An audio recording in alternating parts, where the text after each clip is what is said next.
back out sea fishing again, this time from the shore. I'm actually down a local mark to me, which I haven't fished on the channel at all this year, but it can produce some nice rays, some nice bass, some nice mixed fishing down here, flatties as well. Hopefully we'll find into a few of them.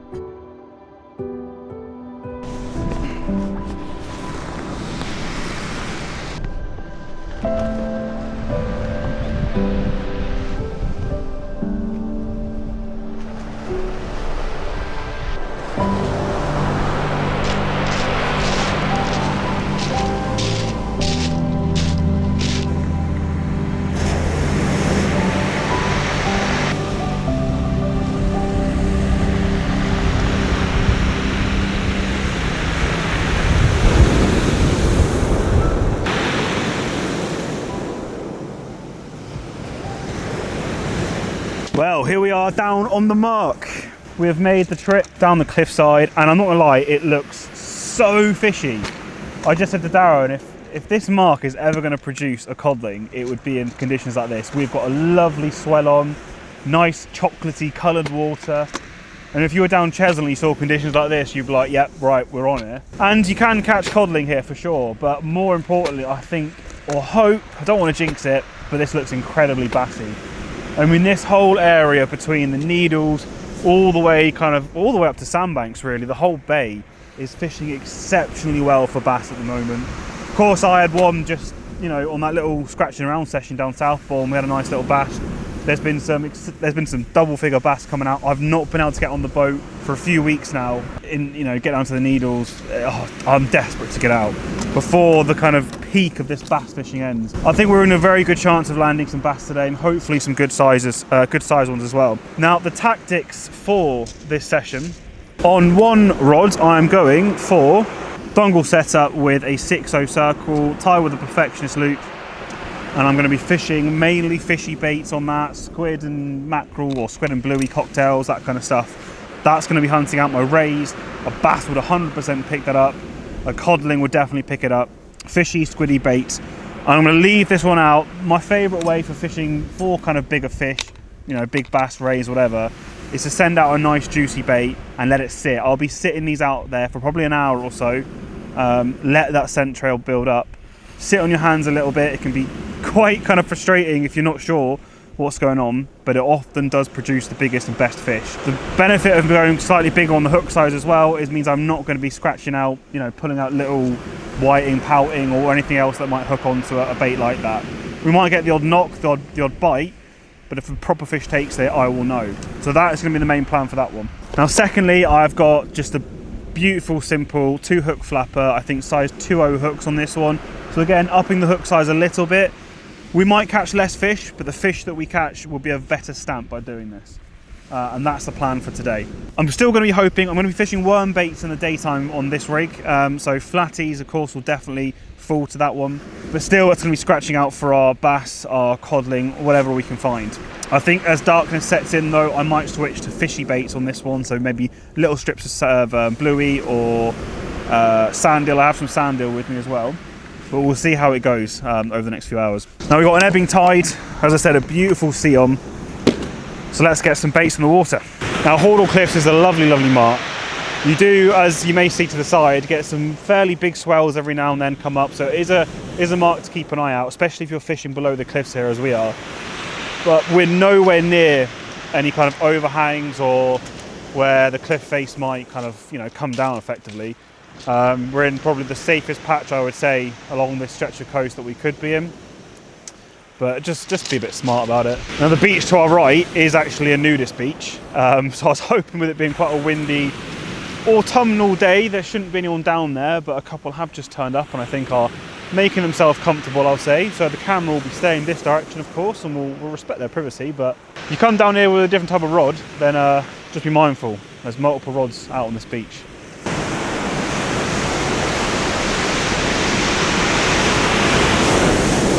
Now a mark like this, like many marks around the south coast, but very similar to Southbourne, it can pay to apply a little bit of watercraft. Now just to the side of me here, you might see where effectively we can tell there's a bit of a gully. There's a deep channel that leads almost all the way to the shoreline.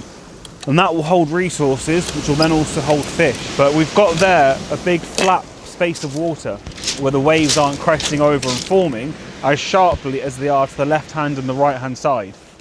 So we've got waves forming there, we've got a bit of a flat patch or a deep gully, and then to the right, just off camera at the moment, you've got some big barrels forming. So what we're looking to do is plonk our big baits, or our baits, all baits actually, into that deep gully, with the plan being that will find the fish. Now Darren's already had one bite on his worm bait. He had a 2-hook flapper out with some black lug, which was tapping away. Brought it in, nothing on it unfortunately, but it's a good sign.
Well, no fish yet, but we both have had, I think, a few taps, a few knocks on the rods, which is definitely encouraging. What we do have though at the moment is an absolutely fantastic south coast sunset. Beautiful weather.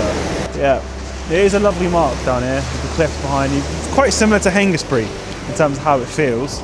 Anyway, that tide is running out, so those kind of distinct gullies are becoming even more distinct in the background there, which of course helps figure out where best to place your baits. Fingers crossed when this sun does dip, we'll start getting some more fish. Well, we'll start getting fish up on the bank here.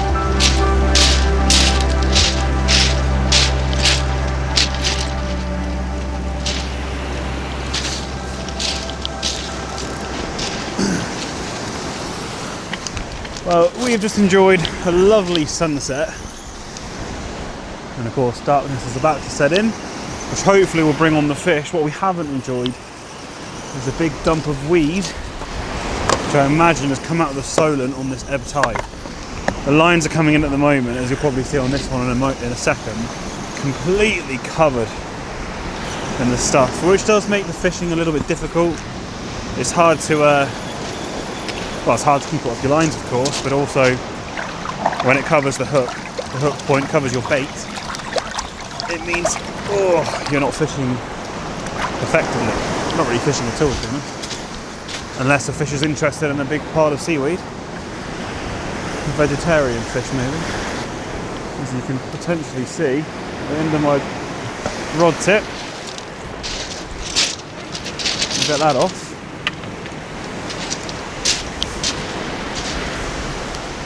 But I'm hoping this is just I don't know, probably an hour or so we'll get this, and then once the weed is cleared out, we'll pass through, we'll be alright. Alright guys, we've seen a very positive bite on the flapper rig with the worm. So, quite a bit of weed on it as well though. But, I'm going to check it. I don't feel any weight on it. Although actually there's no weed on it either, which is good. Thought there would be. Must have been a bite then, surely. Hey? It must have been a bite. It was definitely a bite. It was a bit breamy actually as well. Yeah. Is that the flapper? Yeah, with the worm. Yeah, hardly any weed on that. It's hardly any on this one now as well, which is good. Cool. Alright, well, bites are starting to show, which is good. I'm probably going to fish one more cast of the worm bait and then switch out to fishy baits. I've switched, I've got rid of the worms now for me. Yeah. It might have been the wave to be fair. Oh. What did you just do there? Before you touched them? Nothing. Right, well me and Darren just had, pretty much at the same time actually, a good bite. Mine was on my flapper rig, which has got black lug on. And Darren's is on what was it, sandeel? Sandeel and squid. Sandeel squid rat. But before slack water, son? Yeah, we shouldn't be too far off slack. What time's high? Low? About 6:45-ish. So we're 5 minutes off low. Right, okay, so yeah. Mine's still tapping away. I might check that in a second. Well, still no fish to report of. However, as you can see, darkness is fully set now, which I think will help us out. And also the flood tide has begun. We've just fished through slack, and to be fair, actually, we did have those couple little bites in and amongst the slack water. But now that we've got the full flood, it's our best chance, I think, of catching a fish today. And I've brought out the big guns. I've just rigged up my dongle rig with, hopefully you can see that, a big juicy peeler crab. Now, I did stock up on a fair amount of peeler over the spring and summer in preparation for some of the big cod trips that we've got coming up over the next few weeks. Of course, to the Bristol Channel and also to the Yorkshire coast, which I'm extremely excited about. However, when I was digging out through my bait freezer and deciding what to bring tonight, I saw a little pack of peeler to the side and I just couldn't help myself. So I brought it along. We've got 4 or 5 crabs that I might not use them all tonight, I don't know. We'll see how this one does. But yeah, hopefully that plucks us something out. Because so far, we haven't managed to find the fish. Fingers crossed. Can you see them fireworks? I think they'd be right up behind us, top of the hill. Nah, can't see them. No. Nah. We had that last time we were down Milford Shingle though, didn't we? Yeah, it was bonfire night, I think, the night we went. I'm still confident one of us is going to pull out something decent. Oh yeah? Yeah. I'm glad you are. To be fair, we were discussing earlier, I think some of those little bites we were having were probably bream. Could have been whiting. I know there's been some whiting caught along the south coast in this area over the last week or two. I think some came out of Chesil when we were there actually. Yeah, they did. But I haven't had a whiting yet, so it could have been that.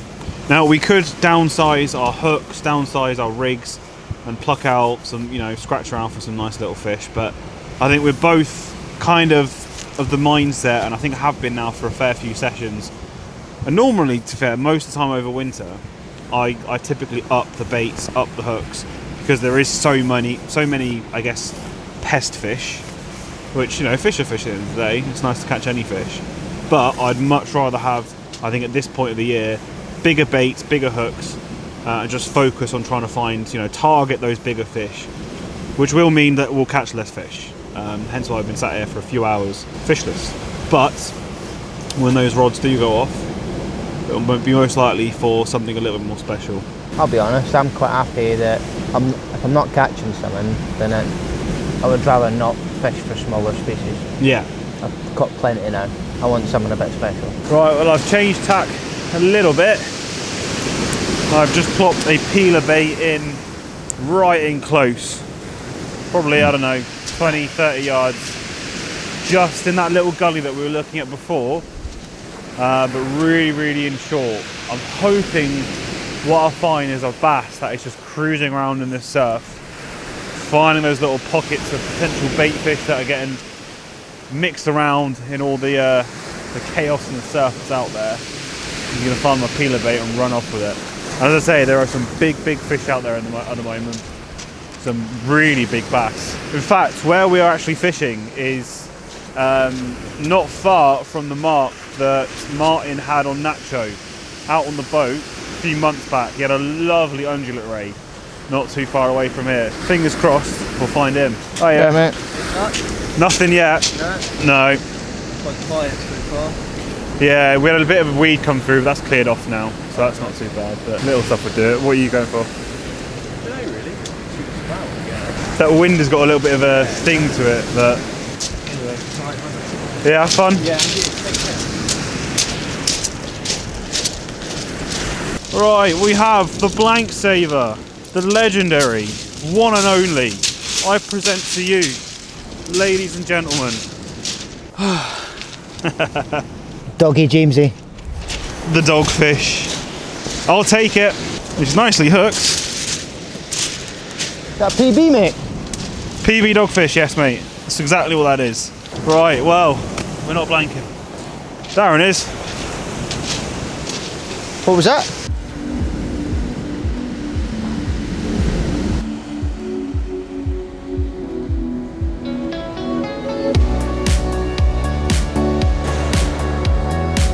Right, another blank for Darren.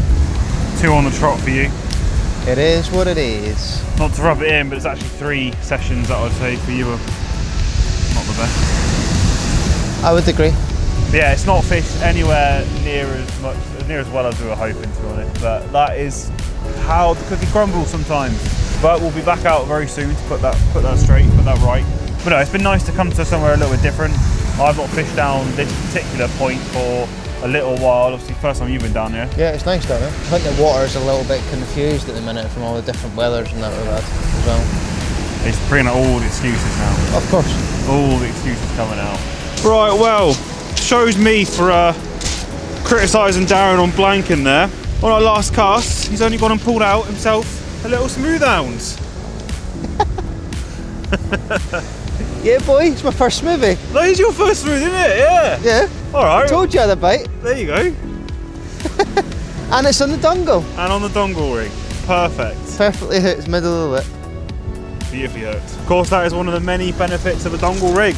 But there we go. All right, well, neither of us are bland. That saved the night a little bit, and that is Darren's first ever smooth hound. So, yeah, all right. Tonight has been not as much as a failure as I was making out to be there. Awesome. We'll bring these rigs in, and I doubt there'll be any more fish. If there is, I'll show you them. If not, thanks again. Lovely little thing, isn't it? Yeah. Hey!